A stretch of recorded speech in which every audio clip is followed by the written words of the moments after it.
Dear students, today our topic of discussion will be India as a quasi-federal state.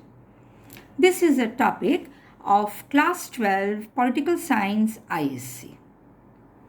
Before we go into the discussion, we need to know the meaning of quasi-federal. Quasi-federal signifies the unitarian character of the Indian Constitution, establishing a strong central government. That is, making the center substantially more powerful than the states. States here we mean the federating states, ignoring the true spirit of the division of powers between the center and the states. This is the meaning of quasi-federalism. Now, before we go into straight the features of quasi-federalism, we are going to first deal with the ideal federal features.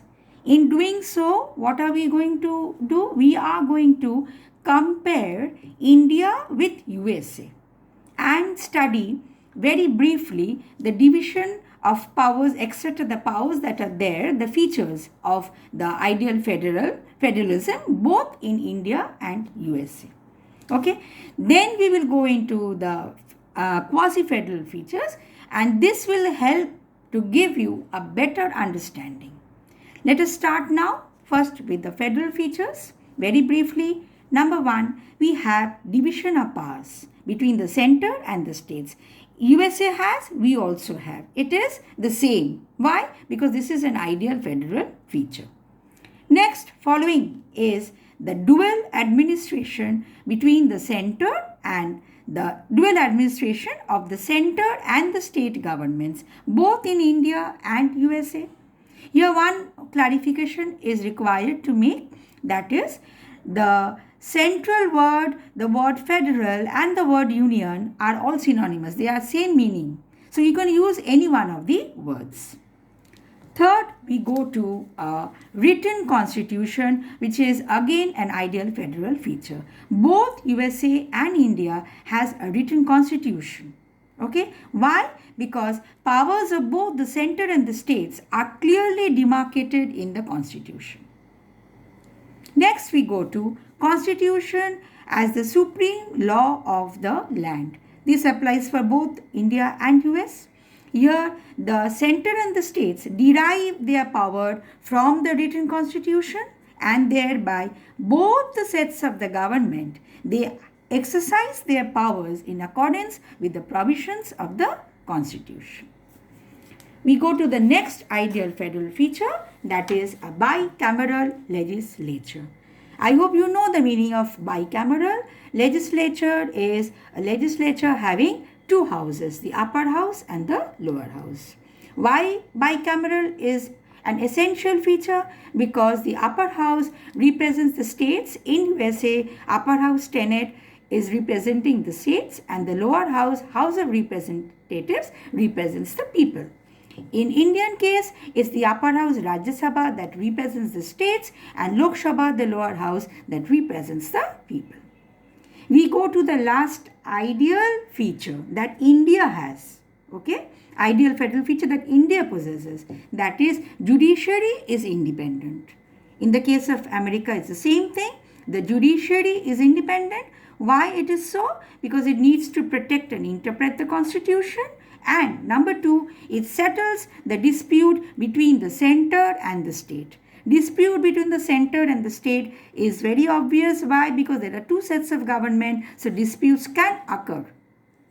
So here, basically, the 6 ideal features of federalism India has along with USA, same features.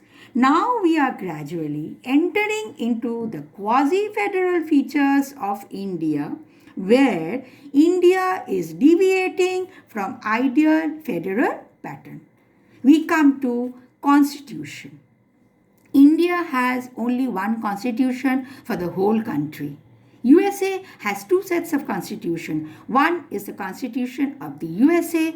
Each state in USA, there are 50 states in USA, each of them has a constitution of their own. But we have to remember the state constitutions must conform to the constitution of the USA. Next feature, quasi-federal feature. Quasi-federal feature, students, again a reminder I am giving you, we have started the quasi-federal feature. Second quasi-federal feature is the constitution, Indian constitution is a mixture of rigidity and flexibility. Ideally, it should be a rigid constitution like it is in USA. Ours is rigid only with regard to federal provisions. Okay? America is rigid in case of all amendments. There are no unilateral amendments. In our case, we have unilateral amendments. Next, we go to the next quasi-federal feature, which is regarding the judiciary. India, we have single integrated judiciary. Supreme Court is at the center top.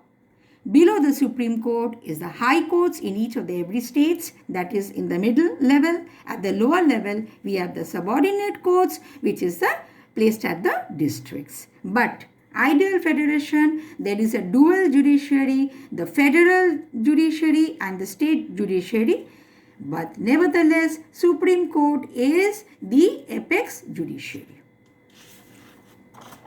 Next quasi-federal feature, we go to equality of states and lack of equal representation.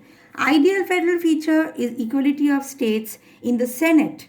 Okay, we have seen earlier ideal federal feature that the upper house represents the states.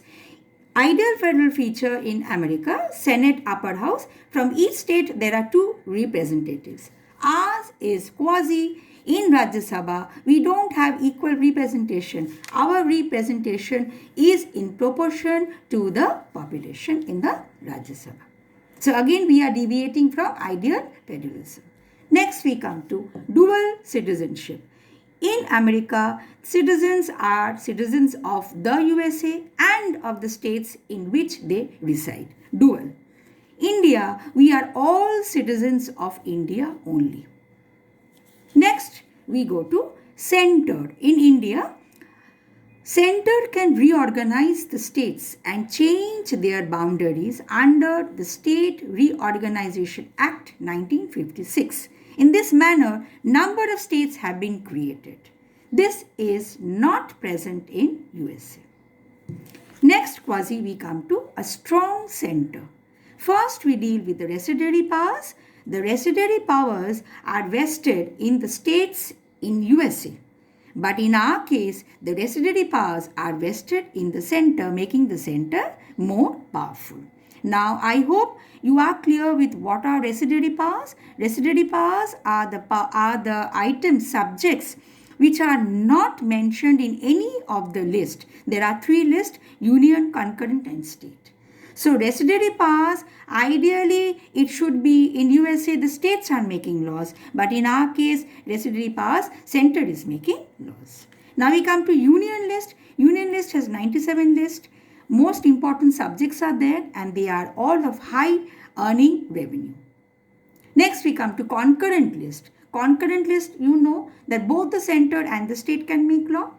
There are 52 subjects in our case, but when there is a conflict between a union law and a state law, union law always gets precedence over the state law. So again, what are we trying to prove? That the center is more powerful than the state. Over here is one respect, another respect is the residuary power. So center is stronger than the states. Next we come to central legislation on state subject. We have discussed concurrent list and union list. Now we are coming to state list, state subject. Now what is the ideal pattern? The state subjects, the laws are going to be made by the state legislatures, but here there is deviation. What are the instances where there are deviation? Number one, during emergency. During emergency, center can make a law on any state subject. Number one. Number two, governor can reserve a state bill for president's assent. President is who? A person who belongs to the center. Now, a state legislature passes a state bill which the governor gets to sign, he doesn't sign it, but he keeps it reserved for the president to see and then sign. So again, center is strong. Next we come to, if there two or more state legislatures request the center, that is a parliament that makes law in the center, Lok Sabha and Rajya Sabha, makes a law. If two or more state legislatures request the center, then the center makes a law on an item which is in the state list. The center also has the right to amend such a kind of law. Next we come to, Rajya Sabha passes a resolution by 2/3 majority and declares any subject of state list to be of national importance. Under this kind of situation, it is the parliament that makes a law on an item in the state list. Next we come to emergency provisions. There are three kinds of emergencies in India. First we come to national emergency under Article 352. When there is national emergency, that is for the entire state in India, here the states, federating states, are to follow all the central directives during national emergency. And number two, the constitution virtually starts working as unitary constitution, no more federal. Next kind of emergency is a state or the constitutional emergency under Article 356. This can happen in any of the states where the state comes under president's rule and the governor becomes the real executive. Governor becomes the real executive. Ideally, what is happening? The chief minister is the real executive. Here, the chief minister has to resign, the legislature gets dissolved, and the governor takes the power under the guidance of the president. Next, third type of emergency is the financial emergency under Article 360. During this type of emergency, any instruction to meet this emergency is given by the center, then that is mandatory for the states to abide by. Again, we are seeing how center is controlling the states. Next, we have the point as center's power to appoint as well as remove governors in the state. So, virtually, governors act as central representatives. Next, we come to common all India services. Personnel belonging to these services are in key positions in both central and state administration. And Rajya Sabha has the power to create a post or abolish an existing post in the all India services by passing a resolution by 2/3 majority. This is under Article 312. This again shows the center's power. Next, we have a common election commission for conducting both the general elections and the state election. Then also we have a common comptroller and auditor general for verifying and checking the accounts of both center and the states. Lastly, we have a centralized planning by the Niti Aayog, which was formerly the Planning Commission. What does it do? It formulates economic policies and plans for both center and the state. That is basically a central agency headed by the Prime Minister. So here we have discussed first the federal features and then we have discussed the quasi-federal features of India. I hope you have gotten a basic understanding of the features. Thank you, my dear students.